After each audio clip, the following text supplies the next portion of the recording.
Então, bem-vindos a mais uma palestra do Centro Espírita Caibar de Souza Schutel, localizado no município de Praia Grande, litoral sul de São Paulo. O nosso contato é o WhatsApp 13 981308408. Se inscreva no nosso canal, peça para os amigos se inscrever e ajude a divulgar a doutrina espírita. A maior caridade que podemos fazer à doutrina espírita é a sua divulgação. Não há outra caridade para que nós possamos fazer a doutrina. E também no rodapé do nosso vídeo você vai encontrar o nosso número do Pix. Nossas obras sociais precisam de você. Nos auxilie dentro da sua possibilidade. E também, se você quiser participar do nossa comunidade do WhatsApp e de vários subgrupos que nós temos, é só entrar em contato com o nosso WhatsApp 13 981308408. Hoje falaremos sobre o seguinte tema, né? Queremos respostas imediatas. Nós somos espíritos transcendentais, milenares. Não há espírito em formação mais no planeta Terra, porque espírito em formação está no mundo primitivo. E a Terra já deixou de ser um mundo primitivo, né? Primeiro, Deus cria alma-grupos, que são grupos de espíritos, todos juntos, unificados, são entregues para aqueles governadores do mundo primitivos a princípio, e esses governadores, junto com seus auxiliares, colocam essas almas-grupos nos três reinos, reino mineral, vegetal e animal. Não significa que nós fomos pedra, nem planta e nem animal. Nós estagiamos nessas espécies, nessas situações. E depois, no reino animal, nós ganhamos a nossa individualidade. E ao ganhar a nossa individualidade, ganhamos nossa consciência. Então, na Terra, como já estamos no mundo de provas e expiações, indo para o mundo de regeneração, não há ninguém criança aqui. Já somos espíritos velhos de guerra, antigos, independentemente dos nossos corpos que estamos usando hoje, na encarnação atual. Porque o nosso corpo é a nossa veste. Quem faz aniversário é o corpo. Quem envelhece, quem está novo, quem está meia idade, é o corpo. Espírito não tem idade. Por isso que nós verificamos pessoas no corpo idoso com mentalidade e comportamento infantil. E pessoas no corpo de criança já com maturidade. Porque o espírito é único. Ele só muda de corpo a cada encarnação. E que vai envelhecer é o corpo, não é o espírito. O espírito não envelhece, ele evolui. Então não existe mais espíritos novos no planeta Terra. E como não há mais espíritos novos, nós sabemos que há duas situações. Aqueles que passam e evoluem no próprio planeta, que começaram nessa alma-grupo, ganharam individualidade, ou alguns espíritos já mais evoluídos, ou na mesma frequência vibracional da Terra, que é o mundo de provas e expiações, que vieram de outros mundos para diversas experiências no nosso planeta. Então não há essa situação de que a pessoa não tenha consciência do que está acontecendo, ou que ela é marujo de primeira viagem. Todos nós aqui já estamos há bastante tempo. E se nós estamos há bastante tempo aqui, nós ganhamos e adquirimos bastante vícios, bastante situações que colocamos na nossa mente que não é numa encarnação que nós vamos resolver os problemas que nós criamos. Não é numa encarnação que nós vamos modificar as coisas que estão transcendentais na nossa existência. E com isso nós temos que nos libertar, nos melhorar e termos consciência de viver melhor. Por isso nós sabemos que, como nós somos espíritos antigos, há a necessidade de nós nos equilibrarmos e não ficarmos para depois postergando coisas. E também não querermos resolver problemas que estão há milênios conosco, de comportamento, de ansiedade, de traumas, numa única encarnação, não há como. Então nós temos problemas que nós causamos em várias encarnações seguidas. Agora nessa encarnação quero que não passe de mágica os espíritos que nada mais são pessoas como eu, encarnados e desencarnados, resolvam o meu problema. Isso não é coerência. Eu tenho que ter coerência evolutiva, de ter discernimento e saber que não existe passe de mágica, que as coisas vão se resolver dentro da necessidade e dentro do meu aprendizado e dentro daquilo que eu alcançar através de abertura da minha mente e ter conhecimento e consciência de que o único jeito de eu melhorar a minha vida, o único jeito de eu melhorar a minha existência é a prática da caridade, é a prática do bem, mas não aquela caridade que vicia, aquela caridade que acomoda, aquela caridade que faz as coisas ficarem paradas no tempo, mas a caridade dinâmica. É eu chegar para uma pessoa que está em estado de necessidade, falar, olha, eu vou te ajudar, mas vamos lá que eu vou te arrumar um curso profissionalizante. Olha, eu vou te colaborar com você, mas vamos lá que eu vou te arrumar um emprego. Olha, eu vou colaborar com você nesse momento de aflição, mas eu vou te arrumar um jeito de você não precisar mais de mim. E isso é a verdadeira caridade. E com isso nós vamos nos doando no dia a dia e vamos despertando, porque nós passamos pelas ruas diariamente e vemos as pessoas dormindo, acordadas. E acontece isso, são as pessoas mecânicas. Acordam pela manhã, né, se ligam ao corpo físico pela manhã, porque o espírito não dorme, ele se afasta do corpo físico, volta ao corpo físico de novo, se entrelaça com o corpo físico, desperta, mas não acorda. E fica fazendo as coisas do dia a dia. De repente acabou o dia e não sei o que eu fiz. Claro que não. Não percebeu, não viveu, não vivenciou. Então, nós temos que ter consciência de fazer o melhor na nossa existência sempre e degustar a vida. E eu só degusto a vida quando eu imponho valor existencial na minha existência atual. E o valor existencial na minha existência atual é a prática da caridade, é o servir no bem, é orientar, sem acomodar, mas sentir-me útil. Tem aquelas pessoas que têm aquele vazio existencial transcendental, não sabe o que estão, não sabe o que querem, não tem sentido nenhum a vida delas, mas elas não querem se melhorar, elas não querem se modificar.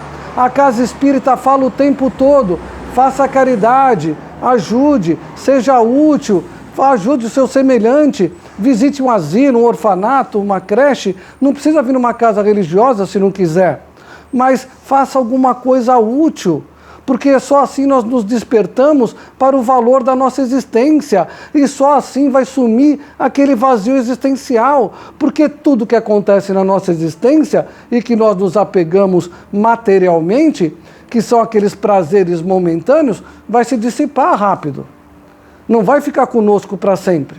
A única coisa que fica para sempre conosco e nos dá o verdadeiro prazer é o prazer de servir, é o prazer de ser útil. Servir sem ser subserviente. Servir na maneira de auxiliar, orientar, ajudar e ajudar com que a pessoa se reerga. É como acontece muitas vezes. Você está passando na rua, alguém toma um tropeção, você não vai pegar a pessoa, carregar no colo e ficar levando ela para baixo e para cima. Você vai lá, ajuda, pega ela pelo braço, ela se levantou, tchauzinho. Esquece. Não precisa ficar fazendo fofoca, fazendo malabarismo, ficar comentando, olha, eu ajudei tal pessoa, olha, eu fiz isso, olha, eu fiz aquilo. Isso não é caridade. Dai com a mão direita que a esquerda não saiba, né? A verdadeira caridade é desprendida. A verdadeira caridade a gente faz e esquece. É a mesma coisa aquela pessoa que vai sentar, você vê que a cadeira está em falso, você ajeita a cadeira para ela sentar, ela nem percebeu que você ajudou, e ela sentou com segurança. Você vai ficar falando o dia inteiro que você ajeitou a cadeira para outra pessoa? Isso é vaidade, é egoísmo. E nós falamos isso o tempo todo, muitas pessoas fazem isso. Olha, eu ajudei isso, eu ajudei aquilo, não ajudou nada. Olha, eu fiz caridade aqui, não fez. Porque quem faz caridade, não se faz caridade com orgulho, não se faz caridade com vaidade. A caridade é desprendida. Se eu tenho dentro de mim o amor ao meu próximo, eu faço a coisa para ele, aquilo para mim é natural. Se eu fico falando o tempo todo, é porque aquilo não é normal para mim. Porque aquilo sobressaiu. É uma coisa diferente. Se a minha vontade de ajudar ao próximo é constante e corriqueira, aquilo vira normalidade. Então eu ajudo aqui, ajudo ali, para mim não faz parte do meu dia. Não preciso ficar contando história para os outros. Não preciso ficar divulgando nas redes sociais, ou contando para a família, ou para os amigos, o que eu fiz ou deixo de fazer. Quando eu me disponho a fazer alguma coisa para alguém, eu faço e pronto. A gente não precisa fazer propaganda. É claro que é importante, às vezes, colocar nas redes sociais para as pessoas verem, olha, tem aquela obra lá, assistencial, que ela ajuda muita gente, mas não para divulgar as pessoas que trabalham naquela obra. Em si, divulgar a obra em si. Para a pessoa ter consciência e falar, poxa, se eles estão ajudando, deixa eu ajudar eles. Se eles estão colaborando, eu também posso ajudar. Ou posso criar minha própria obra para ajudar outras pessoas, para incentivar, mas não para vangloriar. Então nós vamos ter consciência de que nós vamos estar fazendo as coisas boas. E ao fazer as coisas boas, estamos nos equilibrando das coisas negativas que trazemos transcendentais. E vamos amenizando os sofrimentos que temos que passar. Porque não é tudo que nós fizemos há séculos e milênios atrás que vamos recuperar e fazer numa única existência. Não existe isso. Não existe passe de mágica. Os desencarnados são como nós. Com a mesma frustração, ansiedade, maldade, mau humor, bom humor, boa vontade de servir. O caráter é igual. Não tem problema nenhum. A única coisa é que eles não estão ligados ao corpo físico. Então como é que nós vamos pedir para alguém fazer passe de mágica, resolver uma coisa que nós carregamos há séculos, há milênios? Então nós temos que ter esse auxílio, e vamos ter, mas é paulatinamente. E aquelas pessoas que querem milagres, elas chegam na casa espírita, fica 1, 2, 3 semanas, não resolveu o meu problema, eu vou embora. E vai para outro lugar. E vai assim, até a hora que ela cai na mão dos malandros. E começa a dar dinheiro aqui, dar dinheiro ali, aí começa a ter comunicação mediúnica aqui, comunicação mediúnica ali, como se ela não fosse capaz de ter comunicação mediúnica. Porque todos nós somos espíritos. Se nós somos espíritos, nós somos capazes de ter comunicação com o desencarnado. Isso é uma coisa normal, é óbvia. É o que a doutrina espírita nos ensina. A única coisa que nós precisamos ter é a educação mediúnica para nos orientar da maneira correta de nos ligarmos a eles. Só isso. Então as pessoas vão ser enganadas porque querem, porque não têm paciência, porque querem que traumas transcendentais sejam resolvidos numa única tacada. E não vai acontecer isso. Não existe passe de mágica. Não existe malabarismo, existe um merecimento de acordo com a minha mudança de pensamento, de acordo com a minha mudança de comportamento e de acordo com a minha evolução. E aí eu vou crescendo, eu vou me tornando um espírito bom, um espírito de paz, de amor e de tranquilidade, que eu possa me dedicar ao meu próximo. E sabendo que na hora certa, se eu estou me dedicando, as coisas que eu preciso corrigir serão corrigidas. Os traumas, os problemas que eu ocasionei em encarnações passadas serão amenizados ou aplacados de uma vez. Porque eu estou tendo merecimento, eu estou me doando. Então, se eu tenho a fé no futuro e a certeza do dever cumprido, como diz Emmanuel, eu tenho que estar tranquilo. E saber que se ainda não resolveu o problema, é porque ainda não estava na hora de resolver. E o problema tem que, às vezes, muita gente fala, nossa, mas aquela pessoa está sofrendo tanto. Será que está sofrendo mesmo? Porque às vezes a dor é para que a pessoa desperte. A enfermidade é para que a gente mude alguma coisa em nós. E às vezes a pessoa está com dor, está com enfermidade, mas não se modifica. Nós temos aqui na nossa casa, através do magnetismo, vários tratamentos, inclusive pessoas com câncer. Muitas pessoas com câncer se tratam na nossa casa. E conversando no atendimento fraterno que nós temos diariamente aqui na nossa casa, algumas se mostram irredutíveis, que poderiam amenizar e tranquilizar a enfermidade, mas ela continua aquela pessoa que leva o mal, que joga um contra o outro, que faz a maledicência, não se transformou, não se modificou, por mais que a gente fale para a pessoa mudar. Então, se a pessoa não se modifica, é claro que a enfermidade vai ficar até a hora dela se modificar. É como a história do cachorro no posto de gasolina que a gente conta sempre aqui. Chegou o carro no posto de gasolina para abastecer, o dono do carro desceu, foi na loja de conveniência, abasteceu o carro, na hora de pagar o frentista, ele falou pro frentista, olha, tem um cachorro aqui, o Ivano, da hora que eu cheguei até agora. Faz meia hora que eu estou aqui no posto, o cachorro não para de uivar. O que aconteceu com ele? Aí o frentista fala pro dono do posto, pro rapaz do carro, é que ele está deitado em cima de um prego. Aí o rapaz fala, mas por que o cachorro não sai de cima do prego? Aí o frentista responde para ele, porque ainda não está doendo o suficiente. E assim é a dor de muita gente. Ainda não está doendo o suficiente, por que ela vai levantar? Tem pessoas, como Kardec nos ensina, que a dor tem que chegar ao extremo para ela se despertar. Então eu não posso mudar uma coisa que está intrínseca naquele ser. Eu posso fazer por mim, para a minha evolução, para o meu crescimento, para a minha melhora, para a minha paz, para o meu sentimento, e saber que eu estou fazendo melhor, como falei anteriormente, com a fé no futuro e a certeza do dever cumprido. Eu tenho a fé que as coisas vão se melhorar no futuro, e certeza que eu estou fazendo o meu melhor. Se o outro está com a dor, o problema é dele.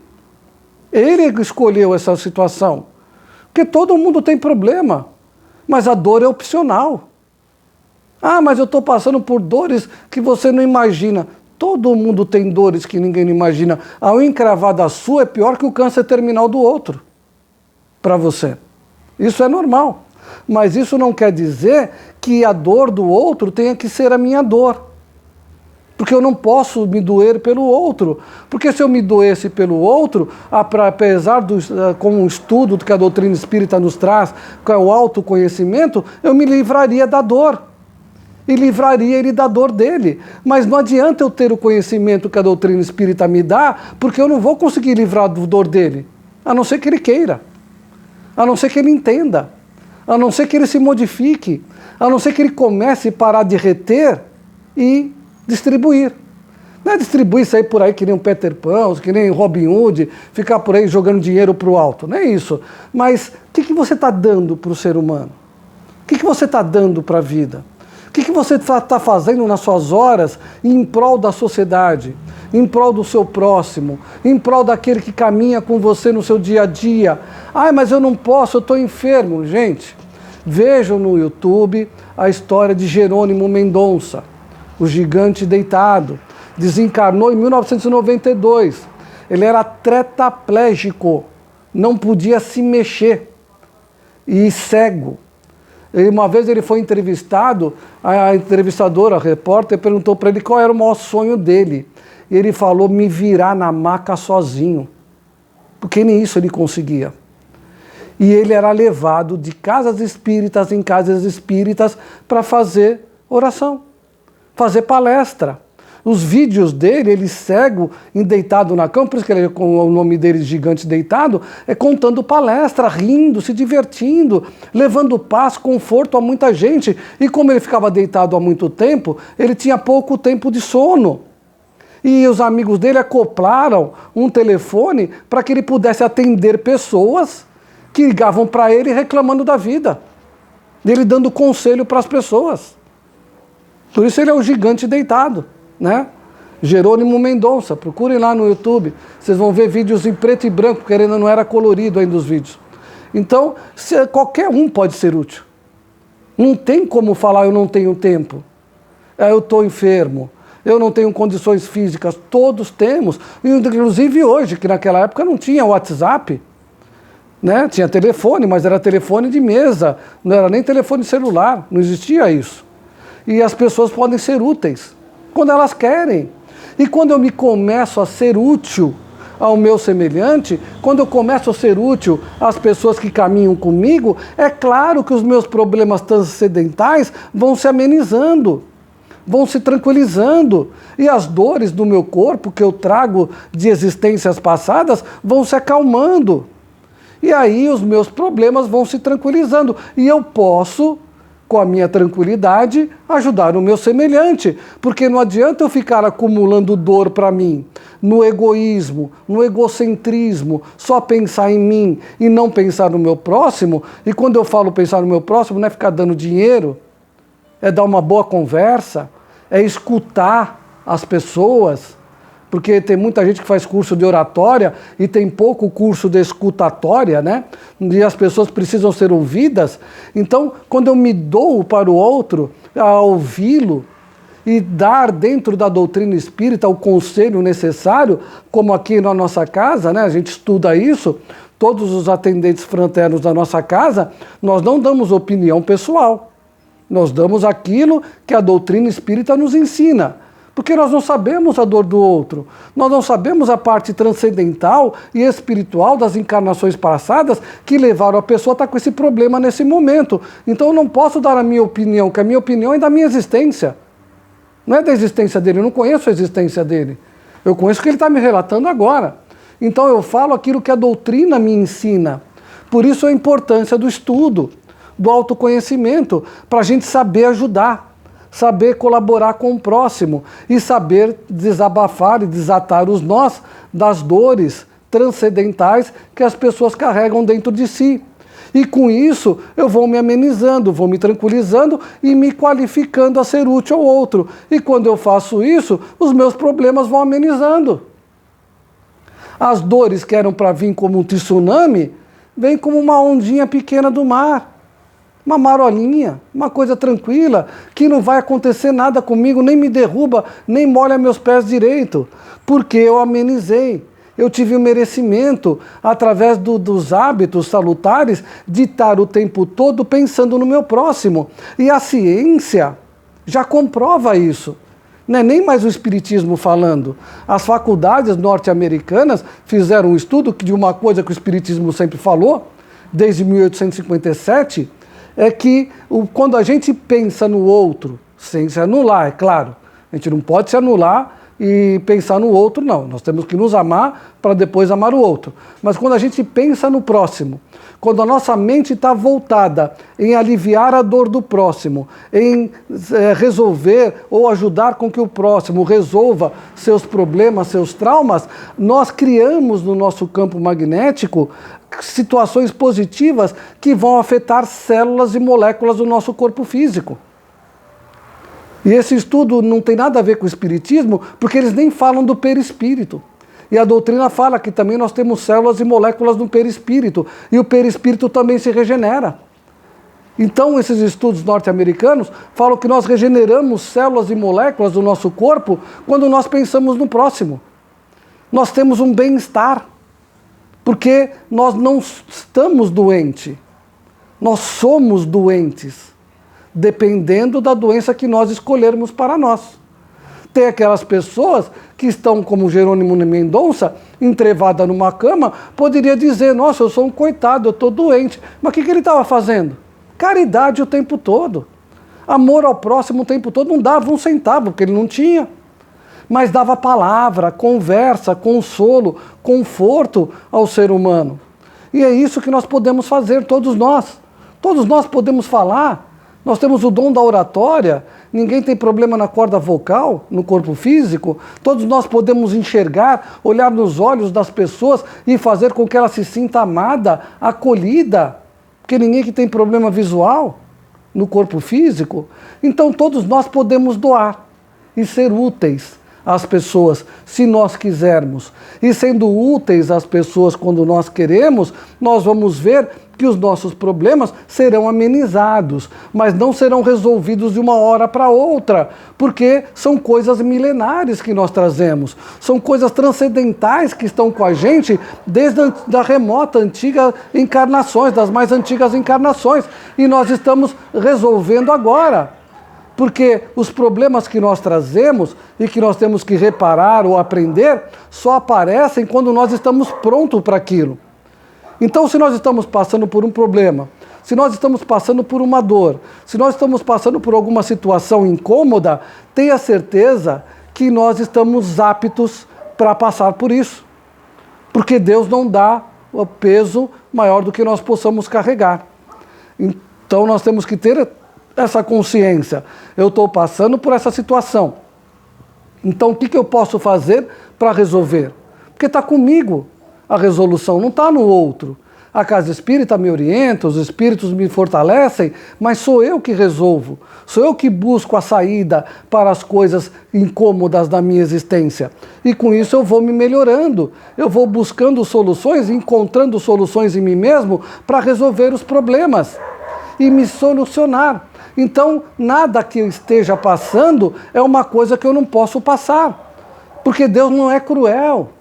Se nós acreditamos que Deus é bom e justo, como muitas pessoas que só acreditam em Deus quando as coisas estão mil maravilha e quando tem problema começa a questionar Deus, né? Ai Deus, por que você fez isso? Por que você deixou isso acontecer comigo? Você existe mesmo? Por que você não me ajuda? Por que você não faz isso? Isso é falta de confiar em Deus. Quando a gente confia em Deus e acredita em Deus, a gente sabe que tudo que nós estamos passando, nós temos capacidade de suportar. Se eu tenho capacidade de suportar e eu ainda não entendi isso, eu tenho que procurar um meio em mim de como suportar isso. Como fazer isso vir ao meu favor. Virar ao meu favor, como eu posso ser útil. Se alguém da minha família que está com algum problema, como é que eu posso ser útil? E normalmente, quando a gente quer fazer com que as pessoas se modifiquem ou se melhorem, não é através da palavra, é através da ação. Eu tenho que mostrar para a pessoa como é que é bom ser bom. Eu tenho que mostrar para a pessoa como é que é bom ser caridoso. Eu tenho que mostrar para a pessoa como é que é bom ser útil. E aí a gente vai fazendo. Nós temos aqui exemplo na nossa casa, né? Trabalhadora aqui na nossa casa, que o filho dela comentando com ela mesmo, né? Falando, olha, o seu neto chegou para outra avó e falou, por que você não segue o exemplo daquela minha avó que trabalha no centro espírita? Ela fica o dia inteiro se dedicando aos outros e você fica aqui dentro de casa só reclamando da vida? Uma criança, falando isso para uma avó em detrimento da outra avó que é trabalhadora. É o exemplo que a gente dá. Então, se a gente quer mudar as pessoas, mudemos com o exemplo e não com palavras apenas. Não adianta eu ficar falando para a pessoa e a pessoa não modificar. É a mesma coisa a gente aqui na Casa Espírita. Adianta eu vir aqui só na hora da palestra, ficar falando de caridade, de amor, ajudar o próximo e depois fechar a casa e ir para a praia? Não resolve nada. Não estou dando exemplo nenhum. Agora, a partir do momento que a pessoa vê nós aqui, das 9h30 às 10 horas da manhã, de segunda a domingo, até as 8 horas da noite, ou até mais do que isso, só no domingo que a gente ainda está saindo um pouquinho mais cedo, porque o tratamento com vício ainda está suspenso temporariamente, para até formarmos um novo grupo. Então, as pessoas vão ver, peraí, está falando, mas faz. Está falando, mas faz igual. Então, nós estamos sendo úteis às pessoas. E quando nós somos úteis, através do nosso exemplo, nós podemos mudar o outro. E aí o sofrimento, a agonia, aquilo que nos aflige, não vai ter problema, porque nós temos a fé no futuro e a certeza do dever cumprido, a certeza que estamos fazendo o nosso certo. Nós estamos fazendo a nossa parte. Se o outro ainda não se levantou do prego e está uivando, é um problema dele. Mas nós estamos melhorando. E nós estamos mostrando para a pessoa como é que se levanta antes do prego nos mordiscar, antes do prego nos ferir. É isso que nós temos que ter na nossa consciência. Consciência de viver, consciência de ser útil e consciência de servir. Por isso a gente fala para as pessoas, assistam nossos vídeos no nosso canal, se inscreva, compartilhe e também participe dos estudos da nossa casa. A Revista Espírita, às segundas-feiras, 7 horas da noite. Quarta-feira, as obras de André Luiz. Agora estamos começando com os livros mensageiros. São 12 livros, 13 livros, quer dizer, que nós vamos estudar. Já estudamos o primeiro livro. E agora, e também, às sextas-feiras, 7 horas da noite e sábado, às 2 horas da tarde, o estudo do Evangelho e Livro dos Espíritos. E quanto mais nos estudamos, mais nos estudamos. Mas nos conhecemos, porque conhecer o Espiritismo é se conhecer.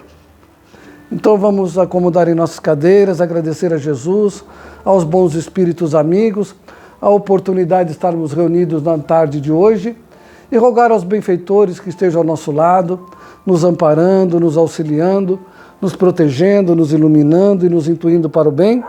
Imaginar Jesus e seus companheiros entrando pela porta da frente da nossa casa, dos nossos ambientes de trabalho, de qualquer lugar onde nós estejamos ou onde nós temos afinidade, ou da casa daquelas pessoas que nós queremos bem e que estão no momento de aflição.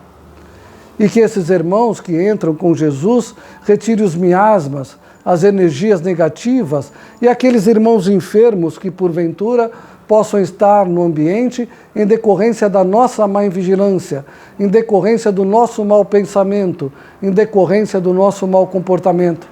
Que esses irmãos sejam retirados e levados a diversas casas de oração. E que os espíritos amigos de Jesus apliquem o passe de magnetismo salutar a todos os seres vivos que convivem conosco, os encarnados que estão lá, os desencarnados que a gente acha que não estão, mas estão em todas as casas, as plantas e os animais que convivem conosco. E que os bons espíritos nos acompanhem agora e sempre, que assim seja, graças a Deus e graças a Jesus Cristo.